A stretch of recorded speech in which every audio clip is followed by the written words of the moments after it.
오늘 함께할 말씀은 분노의 날이 이르기 전에 할 일이라고 여러분과 제목을 같이 했습니다.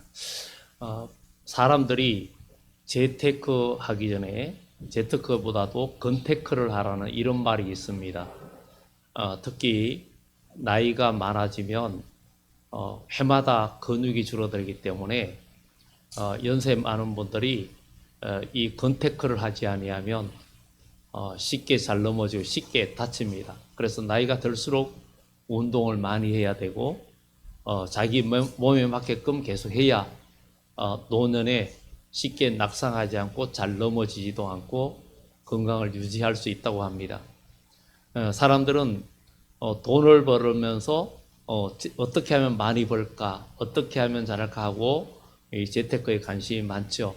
몇 년 전에는 집값이 갑자기 폭증하니까 이러다 집 못 사겠다 해서 사람들이 정말 영혼까지 끌어모아서 집을 산다 해서 영끌족이라 해서 집을 샀지만 이제는 빚더미에 앉아서 자기 원금도 집값이 떨어져서 날아가고 불안해하고 아주 고통스러운 분들이 상당히 많습니다.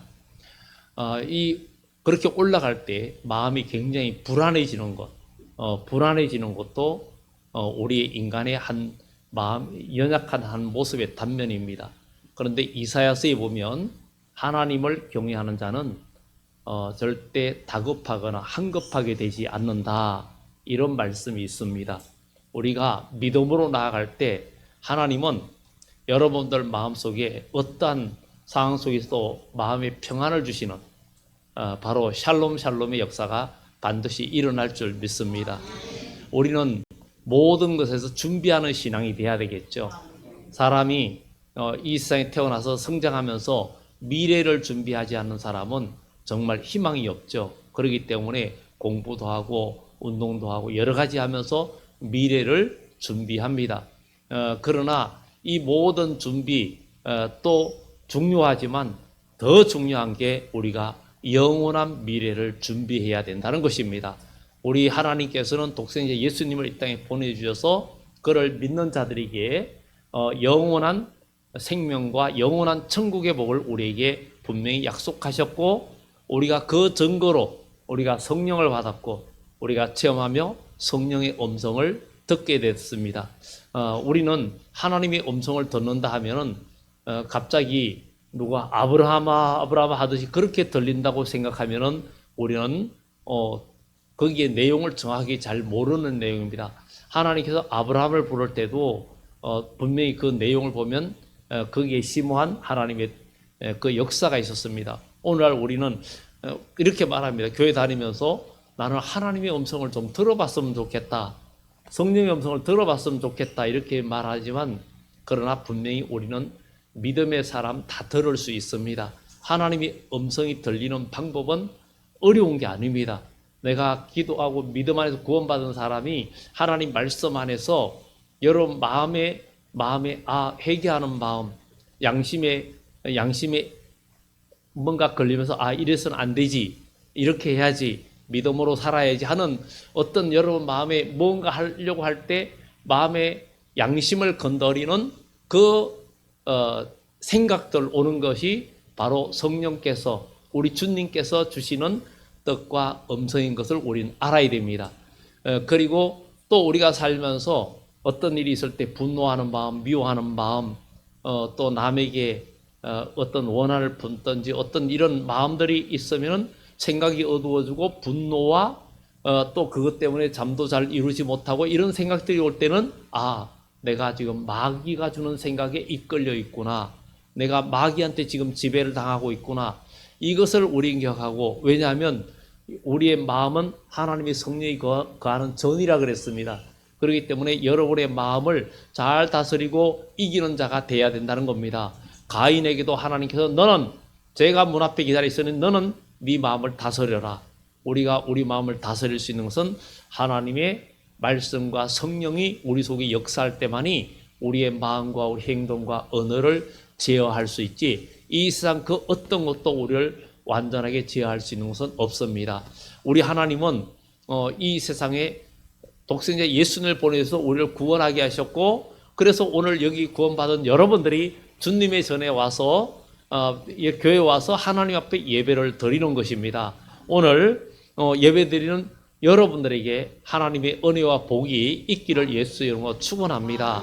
그러면 우리 주님은 이 땅에 오셔서 구원의 복음을 전가하면서 이 복음이 온 세상에 전파되리니 그제야 끝이 오리라 이렇게 말을 했는데, 우리는 오늘날 사람들이 이 세상이 점점 어두워지고 어려워지고 그야말로 극단으로 치닫고 전쟁이나 그다음에 전쟁 쪽으로도 지금 심각해지고 있죠.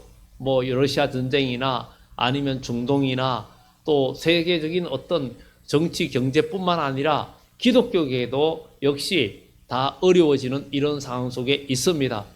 그러나 우리 주님은 분명히 이 세상에 악이 가득하고 이 세상이 죄악으로 가득 찰 때 하나님은 이 세상을 다시 심판한다 그랬습니다. 오늘 본문은 특히 이 서바냐서는 구약의 남왕국 유다가 멸망하기 전 이사야 선지자가 활동하던 그 시대 630년경에 이 서바냐 선지자가 하나님의 말씀을 받은 겁니다. 이 서바냐 앞에 있는 하박국서도 남왕국 유다가 멸망하기 전 예레미야가 활동하던 에스겔과 예레미야의 아주 그 젊은 시대 그때쯤 활동하던 하박국 선지자도 이 세상은 과거의 하나님의 심판이 전 마지막 때에는 하박국 선지자도 불로 심판하기 위하여 준비되어 있다라고 이야기하고 있고, 그리고 오늘 이 서바냐서는 전체 주제를 알고 보면 마지막 때에 특히 재림의 때 종말적인 때를 예언해 주고 있습니다. 우리는 성경을 우리 주님께서 이 땅에 오셔서 구원하신 일 이루어지내려는 우리가 성경을 읽으면서 익숙하게 잘 알아요. 잘 압니다. 우리가 이사야서를 봐도 그가 찔림은 우리 허물 때문이다. 그가 십자가에 못 박히고 많은 고난 당할 때에 사람들은 그가 죄가 많아서 그런 줄 알았다. 그러나 그렇게 알고 있었지만 그러나 그가 찔림은 우리의 허물 때문이고, 이런 거는 여러분들 읽으면 너무나 쉽게 이해를 합니다. 그러나 나머지 또 다른 성경의 선지서들 읽으면은 이해가 잘 안 되는 부분들은 거의 대부분이 미래에 관한 이야기인데, 그래서 요한계시록 10장에도 10장 6절 7절에 지체하지 아니하리니 일곱째 천사가 나팔을 불게 될 때에는 하나님의 비밀이 그 종 선지자들에게 전하신 복음과 같이 이루어지리라 그랬어요.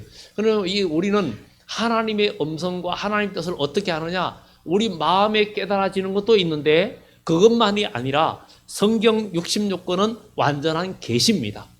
계시의 말씀입니다.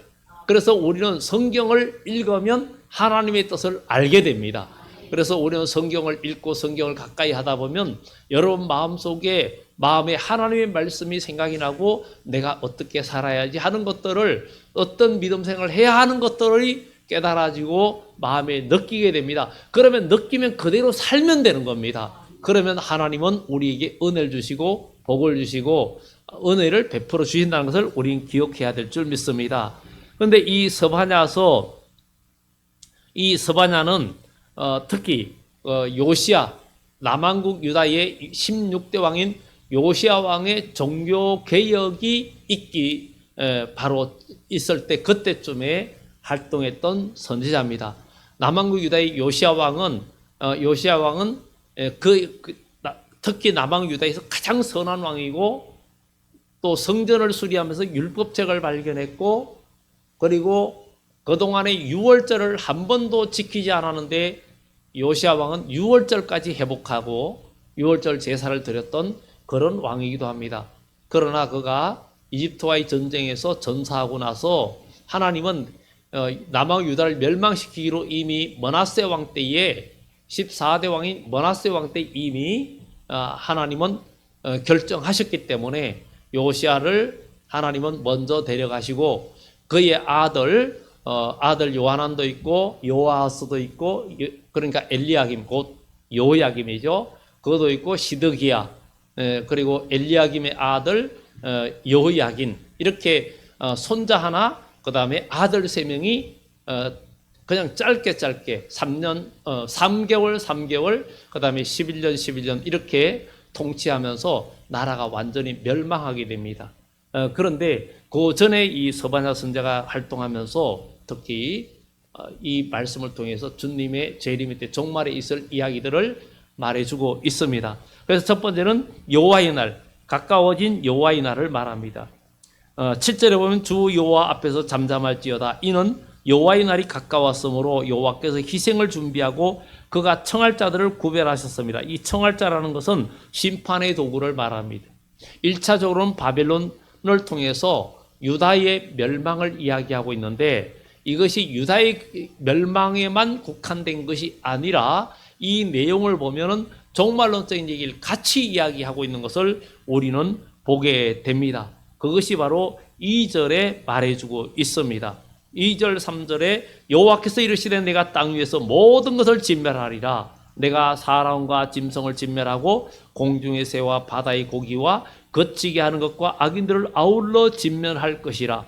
내가 사람을 땅 위에서 멸절하리라. 나 여호와의 말이니라. 여러분, 노아 홍수 때의 물고기가 멸절합니까? 노아 홍수가 있을 때의 물고기는 아무런 해를 당하지 않습니다. 물속에 사는 것이기 때문에.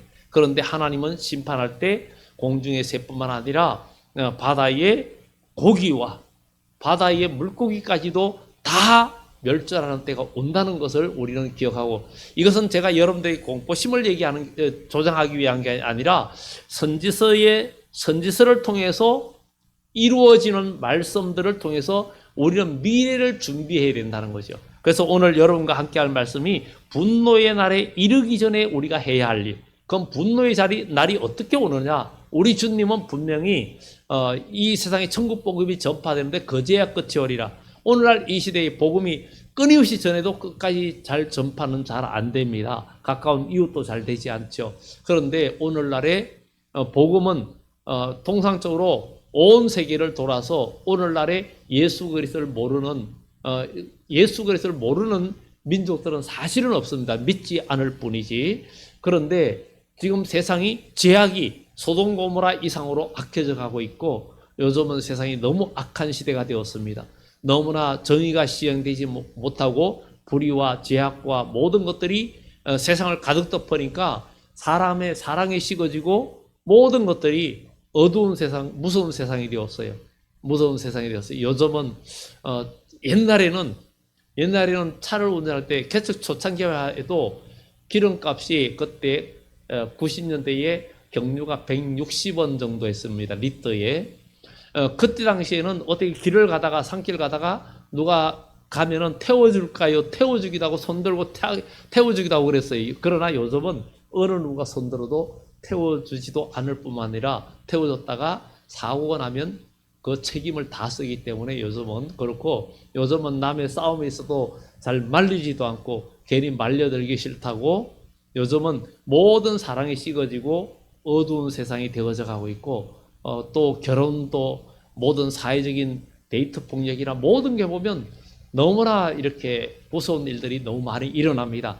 우리가 이렇게 악이 가득한 정말 죄악이 너무 크고 억울한 사람들, 피해를 당하는 사람들의 눈물이 정말 우리 하나님은 다 보고 계시기 때문에 하나님은 이 세상을 그대로 둘 수 없는 이유는 이런 가운데서도 사람들이 하나님을 찾지 않고 이 세상에 먹고 사는 일에 치우치고 이렇게 나가는 이 세상을 하나님은 그대로 둘 수 없기 때문에 이제 심판의 징조들이 나타나고 있는 것을 우리는 보게 됩니다. 그것을 하박국서에도 잘 말해주고 있고 많은 선지서에 이야기해주고 있습니다. 그래서 여호와의 날이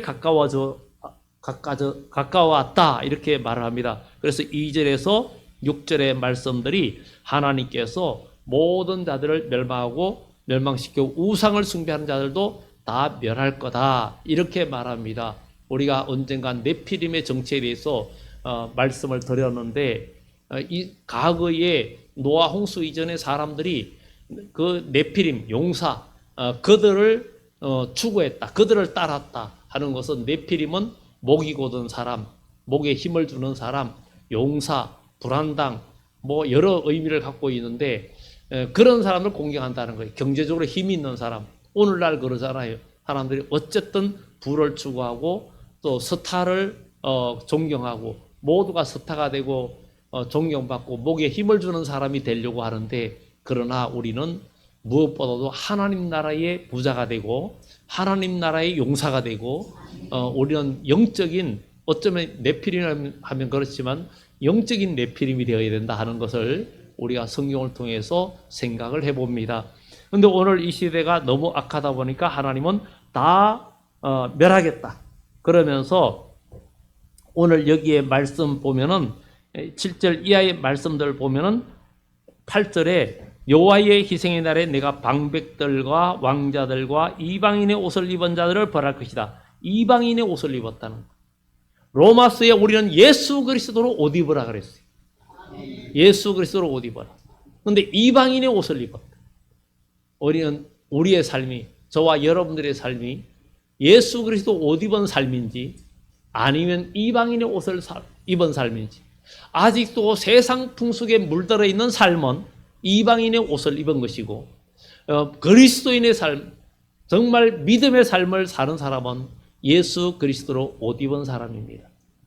그래서 우리는 예수 그리스도로 옷 입은 사람을 바로 예복을 입은 사람이다, 이렇게 말할 수 있습니다.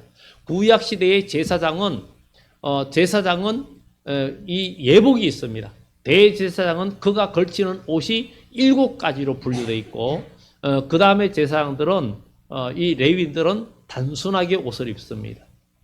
그런데 정말 대제사장이 입는 옷에는 7가지가 온전히 애복과 또 그 애복과 그 앞에 있는 세마뿐만 아니라 앞에 흉패와 어깨띠와 관과 앞에 흉패뿐만 아니라 다 있습니다. 그것이 7가지인데 그렇게 두릅니다. 오늘 우리는 하나님의 전신갑주를 입어야 되고 예복을 입어야 된다. 주님이 오실 때에 예복을 입어야 된다라고 성경은 아주 누누이 이야기하고 있습니다. 복음서의 잔치 비유에서도 잔치를 배설하고 다 청했는데 안 오는 사람들이 많았고 온 사람들을 다 모으라 그랬는데 거기에 모였는데 예복을 입지 않은 사람이 있었어요. 그대는 어찌하여 예복을 입지 않았는가 묻습니다. 그가 할 말이 없었어요. 우리도 지금 하나님의 음성을 듣고 예배를 드리면서 주님의 심판대 앞에 섰을 때 예복을 입지 않은 것을 주님께서 보실 때에 그때에 예복을 입지 않은 사람은 할 말이 없는 거예요.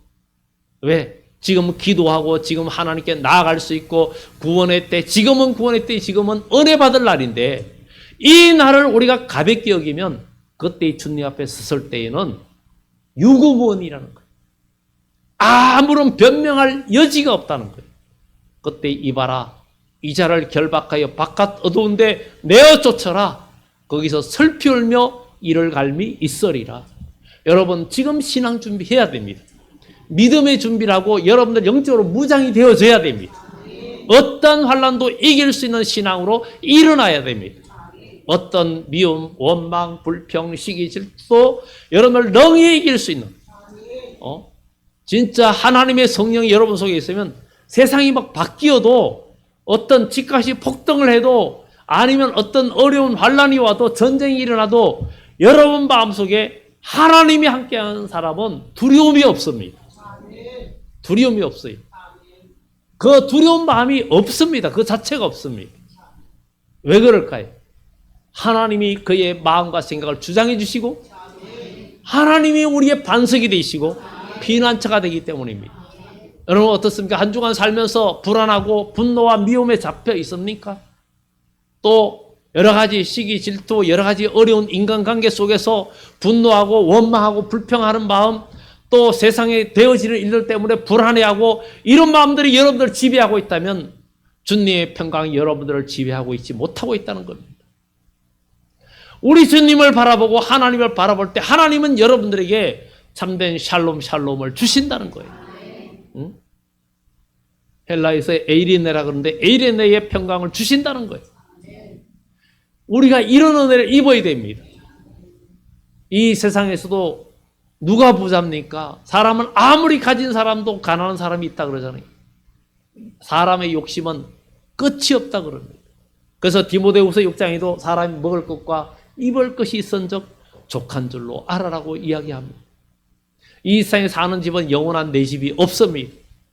바로 하나님 나라, 우리 주님이 주시는 영원한 집을 우리는 바라보고, 왜냐하면 이 땅은 우리가 하나님의 나라, 영원한 하나님의 나라의 백성이 되는 양성소입니다. 우리는 이곳에서 천국 백성으로 자라나고 천국에 가려면 그 나라 비자를 우린 다 받았잖아요. 영주권을 받았잖아요. 우리의 시민권은 하늘에 있다고 빌립보서에 이야기하고 있잖아요.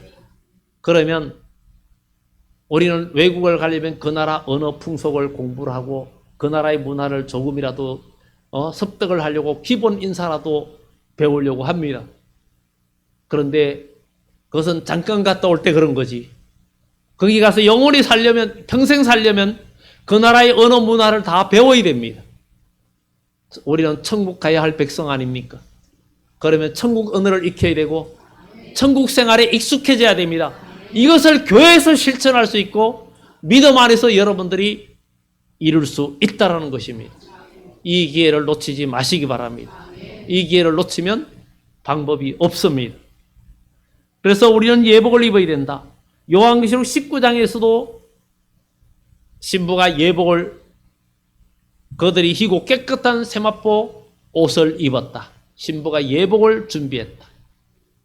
이런 성도들의 옳은 행실이라. 여러분, 우리가 믿음의 옳은 행실로 바뀌어져야 됩니다. 우리의 행위를 고쳐야 됩니다. 그게 진정한 회개입니다. 회개는 완전히 유턴하는 거예요. 돌아서는 거예요. 완전히 돌아서는 거예요.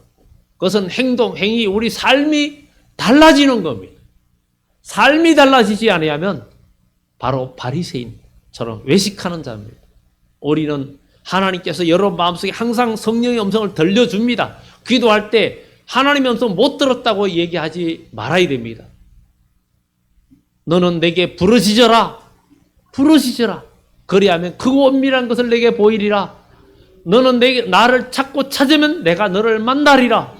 만나지겠고, 예레미야 20세에 부름받은 예레미야에게 하나님은 하나님 말씀을 전가하면서 남한국 유다 요시아의 아들 때에 있던 왕들, 특히 시드기야 때에 예루살렘의 멸망을 선포하니까 자기가 너무 괴롭고 매국노라는 그야말로 죽음의 위협까지 시달리면서 살해 협박까지 받으면서 어려움을 겪으면서 하나님 말씀을 전가하지 않겠다 해도 그 마음에 불타는 것 같아서 견딜 수가 없다라고 외쳤던 것을 보게 됩니다.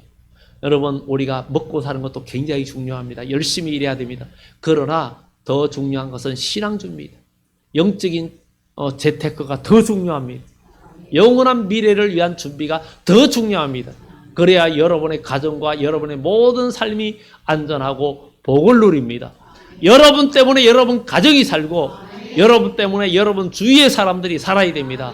희생 라합 때문에 그의 가족이 다 살았어요. 다 살았습니다. 그와 함께한 자들이 살게 됩니다. 여러분 때문에 여러분 주위의 사람이 살고 여러분 하나 때문에 여러분 목장이나 여러분 기관의 사람들이 살고 여러분들은 사람들을 살리는 사람, 생명의 사람이 되기를 예수 이름으로 축원합니다. 이렇게 이때는 모두가 무너진다고 말합니다. 그리고 9절에 보면 그날의 문턱을 뛰어넘어서 포악과 거짓을 자기 주인 집에 채운 자들에게 내가 벌하리라. 문턱을 뛰어넘는 이야기는 뭐 얘기하려면 깁니다. 그러나 사무엘상에 보면은 그 하나님의 법궤를 뺏겨가지고 어디로 갑니까? 하나님의 법궤를 빼앗겼어요. 엘리의 두 아들이 뺏겨서 다곤 신전에 가게 됩니다. 그런데 아침에 일어나 보니까 다곤 신이 넘어졌고 그 다음날 세워놓으니까 또 넘어졌어요. 그런데 손목도 부러지고 목도 부러지고 문지방이 걸쳐 있는 거예요. 그래서 다곤 신을 섬기는 사람들이 문지방을 밟지 않고 뛰어넘어가요. 항상 뛰어넘어가요. 그게 풍습입니다. 그러니까 우상의 풍습을 가진 자라는 거예요. 우리 신앙생활에서 우상의 풍습을 가지고 세속적인 세상의 도리를 쫓아가는, 우리가 금요일 밤에 그런 얘기했어요. 세상의 도리와 하나님의 도리 이야기했는데 세상의 도리를 쫓아가면 우리는 망합니다. 세상의 도리는 주 안에서 해야 됩니다. 믿음 안에서. 모든 것이 가장 주체는 바로 주 안에서입니다. 주 안에서 부모를 공경하라. 모든 게 주 안에서입니다. 이런 믿음의 삶을 우리가 살아가야 될 줄 믿습니다. 그리고 또 자기 주인의 집에 채운 자들을 내가 벌하리라. 포악과 거짓을 자기 주인의 집에 채운 자들을 내가 벌하리라. 자기 주인의 집은 여호와의 집을 말합니다. 여호와의 집. 그럼 여호와의 집은 뭐예요? 여호와의 집이 뭡니까? 여러분의 마음은 누구의 집입니까? 사탄의 마귀의 집입니까? 하나님의 집입니까? 고린도서 3장에 6장에 너희 마음은 하나님의 성령이 거하는 전이라 그랬어요. 여러분의 마음은 우리 하나님이 주인이 돼야 되고 우리 주님이 주인이 되는 그런 마음이 돼야 된다는 거예요. 그런데 이런 마음속, 우리 주님이 주인이 된 마음속에는 분노, 미움, 시기, 질투가 없습니다. 원망도 없습니다. 불평도 없습니다. 남을 판단하는 하나님같이 된 사람도 없습니다. 우리가 남을 판단하고 남을 정죄하고 뭐 잘됐니 못됐니 하는 게 선악과의 결과입니다. 은혜의 사람은 아무도 판단하지 않습니다. 아무도 판단하지 않습니다. 그런데 우리가 남을 자꾸 정죄하고 판단하는 것은 바로 선악과의 본질이 내 속에 있다는 거예요. 그러니까 남을 정죄한다는 거예요. 우리는 아무도, 우리 주님이 오실 때까지 아무도 정죄하지 말라 그랬어요. 우리는 믿음 안에서 우리가 하나님을 바라보고 정말 은혜 안에서 서로 주님과 가까워지는 믿음 생활이 되어져야 될 줄 믿습니다.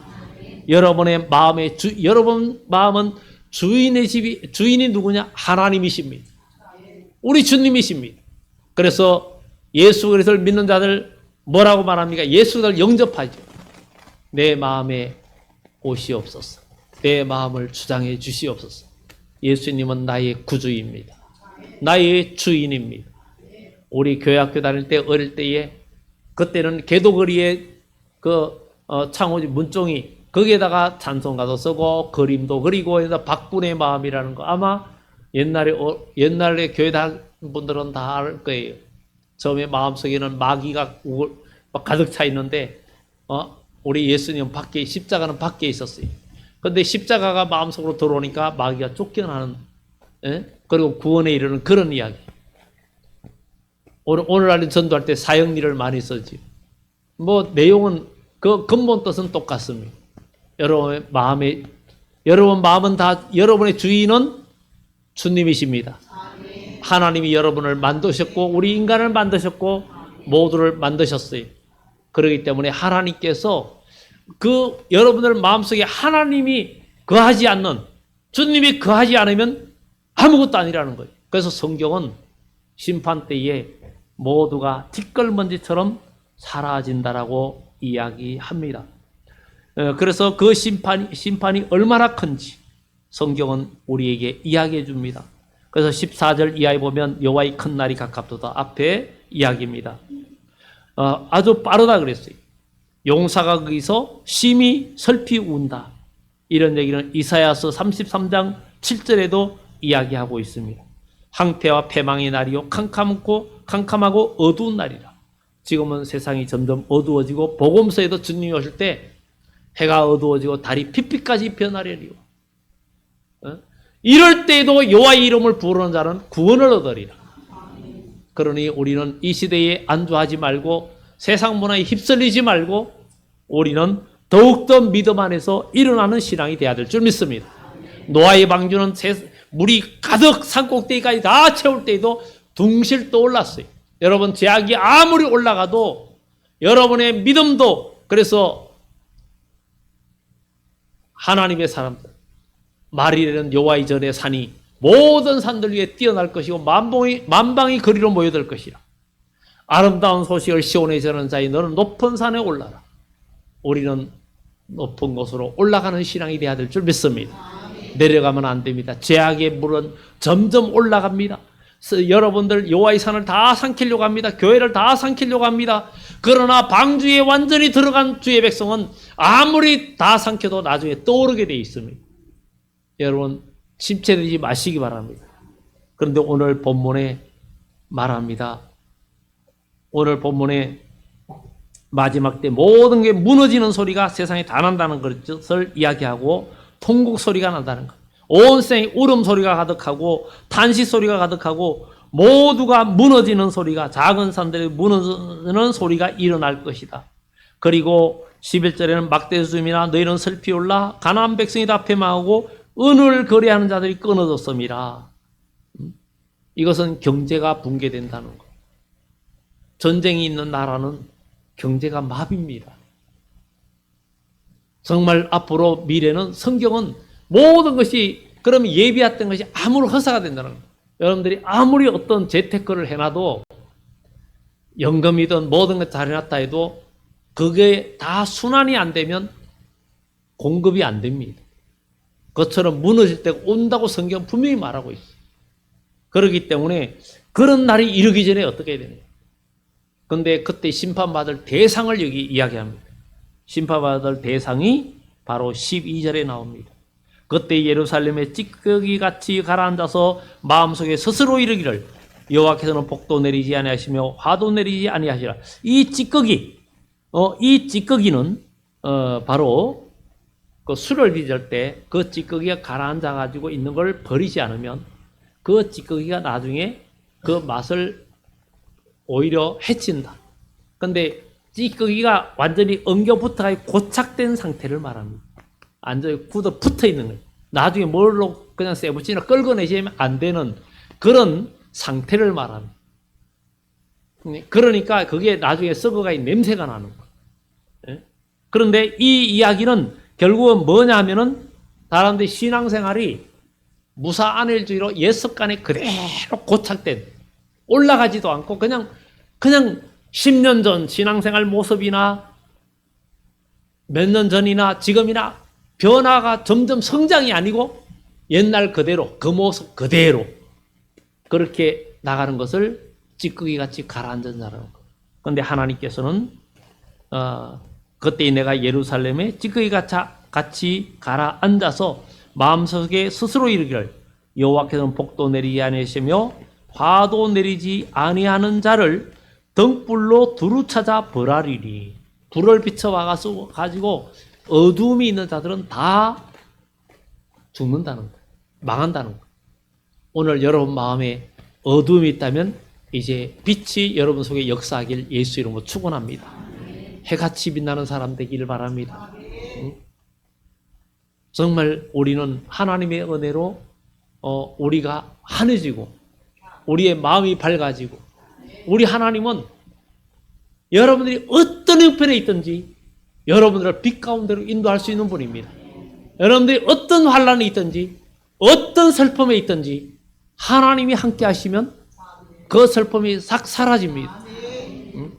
그런 일들을 우리가 많이 보잖아요. 많이 경험하잖아요.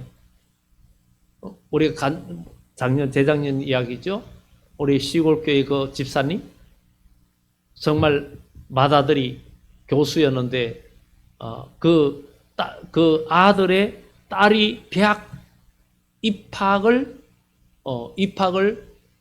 앞두고, 근데 그 집사님의 아들이 예수님을 안 믿는데 믿는 사람과 결혼했어요. 그래서 신앙생활 하는데 아내는 믿음생활 열심히 하면서 하나님 앞에 헌금생활 모든 생활 하는데 이 아들은 그거를 못마땅하고 계속 다투고 그러다가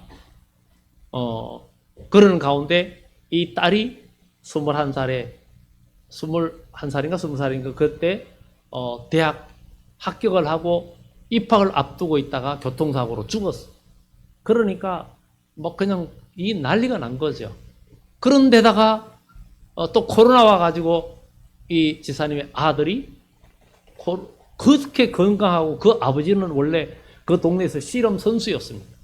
그 힘이라고는 장사하고 근데 그 아들도 기골이 장대합니다. 그런데 코로나에 쓰러져가 죽었어요. 그러니까 이 집사님이 지금 80대인데 너무나 마음이 우울하고 막 힘들고 그래서 저한테 전화가 오고 그래서 우리 교회 권사님하고 지사님 몇 분이 장로님하고 가서 교회로 오시라 예배를 드렸어요. 그런데 하나님의 성령의 위로가 임해가지고 그때부터 마음의 슬픔이 싹 사라지고 그때부터 웃음을 되찾고 전혀 그냥 슬픔이 없는 그런 상황으로 바뀌었어요. 성령의 위로가 있었던 거예요. 그리고 그러면서 그 이후에 그 다른 자녀도 또 아파가지고 그러는데 그런 것들이 하나하나 회복되는 역사가 나타난 거예요. 그래서 하나님은 여러분들이 어떤 상황에서도 위로해 주시고 은혜를 주시는 역사가 있습니다. 하나님은 전능하신 하나님이십니다. 그래서 오늘 여기에 말씀에 이 마지막 심판 때에 정말 가라앉아 있고 이런 자들을 다 벌하는데 재물이 노략되고 집이 황폐하고 집을 건축하나 살지 못하고 포도원을 갖거나 마시지 못하리라. 이렇게 된다고 이야기합니다. 그리고 그때의 심판과 환난은 17절 이하에도 보면 고난을 내려 맹인같이 행하게 하리니 고난이 올 때 맹인같이 행한다. 근데 고난이 오고 어려움이 오면 어쩌지 불안해하고 방향을 못 잡지만 하나님의 사람은 갈 길을 보여주시고 생명길이 보여진다는 것. 그러니 우리가 마지막에 놀랍게 모든 게 멸절되고 사람들의 땅의 분토같이 티끌같이 된다고 이야기합니다. 그때에는 18절에 그들의 은과 금이 여호와의 분노의 날에 능히 그들을 건지지 못할 것이라고 합니다. 그럴 때 어떻게 해야 되느냐? 마지막으로 2장 1절에서 3절입니다. 수치를 모르는 백성아 모일지어다 모일지어다. 모이라는 거죠. 미스바로 모이라는 거죠. 기도하러 모이라는 거죠. 예배하러 모이라는 거죠. 믿음 생활하러 열심히 모이라는 거죠. 여러분 하나님을 바라봐야 산다는 거예요. 주의 이름을 부르는 자는 구원을 얻으리라 그랬어요. 여호와의 크고 두려운 날이 오기 전에 그 날이 오기 전에 그 심판의 날이 오기 전에 우리는 준비해야 된다는 거예요. 그래서 요엘 선지자도 모두 신랑과 신부도 다 나오라는 거예요. 근데 잔치에 보면은 오라 그러니까 나는 소를 샀으니 나는 장가 들었으니 나는 밭을 샀으니 전부 다 이유가 너무 많다는 거예요. 그래서 하나님 앞에 못 오는 거예요. 봉사하라, 전도하라, 예배드려 해도 다 사정이 너무 많아서 그 사정 죽음 앞에 서면 아무것도 아닙니다. 생명이 이럴 땐 아무것도 아닙니다. 다 내려놔야 돼요. 그런데도 불구하고 생명을 취하시는 분도 하나님이시요 주시는 분도 하나님이신데 영생을 주시는 분도 하나님이신데 우리는 인류 모든 생사를 주장하시는 그 주인이신 하나님을 알고 주님 앞으로 모이는 신앙이 되어야 됩니다. 명령이 시행되어 날이 겨같이 지나가기 전에 모든 날들이 티끌처럼 사라지기 전 여호와의 진노가 너희에게 내리기 전 여호와의 분노의 날이 너희에게 이르기 전에 거리할지어다. 우리는 하나님 앞에 모여야 됩니다. 기도하러 모여야 됩니다. 정말 믿음 생활에 힘을 다해야 됩니다. 이것만이 우리에게 영원한 미래를 위한 완전한 재테크가 되고 완전한 그 투자가 되는 줄 믿습니다. 여호와의 규례를 지키는 세상의 모든 겸손한 자들아, 겸손한 자는 네피림의 반대입니다. 네피림은 목이 곱고 목이 긴 사람, 안악자손을 그렇게 말합니다. 오늘날 돈이 있으면 힘을 주고 뭔가 몸이 건강에 힘을 주고 교만하고 나는 좀 있어 하고 큰 소리 치고 없으면 기죽고 아닙니다. 여러분 하나님의 은혜 가운데 여러분 강건하고 용사가 되어서 어떤 상황에도 모든 것을 이기고 나가는 하나님의 사람이 되어져야 될 줄 믿습니다. 하나님께서는 겸손한 자에게는 은혜를 베푸시지만 교만한 자에게는 하나님은 대적하신다는 것을 우리는 기억하고 우리 겸손으로 허리를 동이고 겸손하게 우리가 하나님 앞에 머리 숙여서 기도하고 나가고 봉사하고 믿음으로 전도하고 신앙생활할 때 하나님은 여호와의 날에 분노의 날에 숨김을 주시고 여러분들을 피난처가 되시고 인도해 주신다는 것을 우리는 기억하고 모두 믿음으로 분노의 날이 이르기 전에 여러분들 완전한 준비하는 그리스도인 되기를 예수 이름으로 축원합니다. 기도드립니다. 좋으신 하나님